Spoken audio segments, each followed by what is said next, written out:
Y entonces dice David: Dios, no se ha envanecido mi corazón, ni mis ojos se enaltecieron, ni anduve en grandezas, ni en cosas demasiado sublimes para mí. ¿A qué se refiere entonces? No descanso en mi sabiduría, no descanso en lo que he visto, ni en lo que he hecho, no descanso en el encumbrado parecer del hombre, pagado de sí mismo, creyendo que Él es el origen de las cosas. No, Señor. Por eso Él le dice Dios y se dirige a Él. Y entonces Jeremías nos completa nuevamente en qué más no se debe alabar un ser humano. Además lo dice Dios.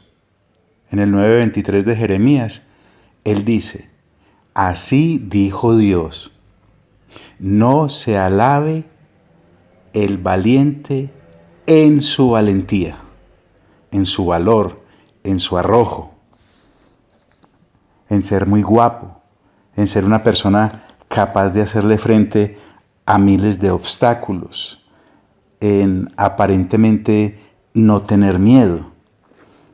Las Sagradas Escrituras nos muestran un sinnúmero de valientes que, cuando estuvieron en la presencia de Dios, sencillamente se derritieron, porque Dios es el verdadero valiente. Dios es el que puede humillar y es el que puede exaltar a cualquiera. Por eso Jeremías nos dice: ni en su valentía se alabe el valiente. Y si nosotros buscamos un momentico en Apocalipsis capítulo 6, en medio de una cantidad de juicios que vienen sobre la tierra, hay una cantidad de valientes que uno encuentra en el versículo 15, por ejemplo, del capítulo 6. Dice así la Escritura: y los reyes de la tierra y los grandes, o sea, gente valiente, los capitanes, los poderosos, y todo siervo y todo libre. Mire lo que ocurre cuando Dios se manifiesta en su juicio. Se escondieron en las cuevas y entre las peñas de los montes.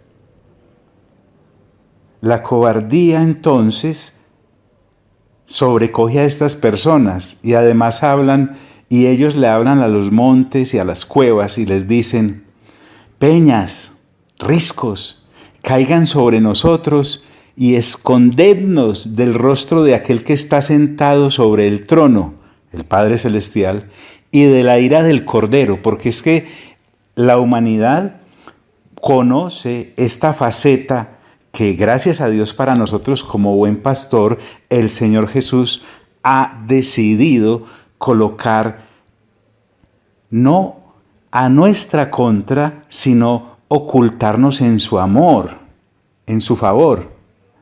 Y dicen aquellos supuestos valientes frente a esta ira del que sí se puede airar sin pecado y del que puede decidir sobre cualquier ser humano sin ningún error. Dicen estos: porque el gran día de su ira ha llegado. Oiga pues, ¿y quién podrá sostenerse? ¿Quién? Mejor dicho, entre ellos mismos buscaban quién pudiese hacerle frente a Dios y no encontraban quién. Por eso dice Jeremías: ni en su valentía se alabe el valiente. Y la Escritura también en Apocalipsis, en su capítulo 19, trae otros versículos muy interesantes. Miren lo que dice, por ejemplo, las Sagradas Escrituras cuando se refiere a la ira de Dios manifestada en contra de la humanidad. En este caso, nuestro buen Dios, nuestro buen Señor Jesús, nuestro buen pastor, para nosotros pastor, para el que no cree en Él y persevere en esa incredulidad, juez. Dice la Escritura: estaba vestido de una ropa teñida en sangre y su nombre es el Verbo de Dios.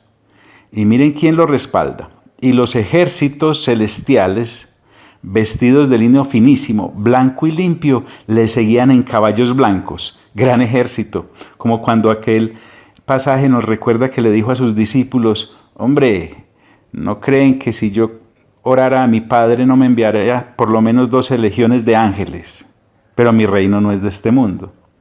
Acerca de ese, del Señor Jesús, manifestado en su gloria, dice que de su boca sale una espada aguda para herir con ella a las naciones, naciones completas rebeldes. Y él las regirá con vara de hierro, y él pisa el lagar del vino del furor y de la ira del Dios Todopoderoso, así como lo asevera en el capítulo 14, versículo 20 del mismo libro de Apocalipsis. Claro, porque él es el verdadero valiente, dice, y en su vestidura y en su muslo tiene escrito este nombre: Rey de Reyes y Señor de Señores. De esta manera entonces nuestro buen Señor Jesús se manifiesta en una faceta aparentemente desconocida para la humanidad, pero que lo tendrán que ver porque todo esto se cumple. Y finalmente en Apocalipsis capítulo 20 versículo 9 dice: y subieron sobre la anchura de la tierra naciones enteras en contra de la ciudad amada de Dios. Y dice: y rodearon el campamento de los santos y la ciudad amada. Y sin ninguna forma, como sin protocolo, digámoslo así. Dios, ¿cómo se deshace de ellos? Mire esto. Y de Dios descendió fuego del cielo y los consumió. Entonces nosotros tenemos que entender a lo que nos está lanzando nuestro buen profeta, Rey, dulce cantor de Israel, cuando en el Salmo 131 dice: Dios, no se ha envanecido mi corazón, ni mis ojos se han enaltecido, ni anduve en grandezas ni en cosas demasiado sublimes para mí. Cuidado pues con creernos los gallitos del corral, en mirar por encima del hombro a los demás y creernos superiores, porque tarde o temprano, como dice la Escritura, Dios mira de lejos al altivo.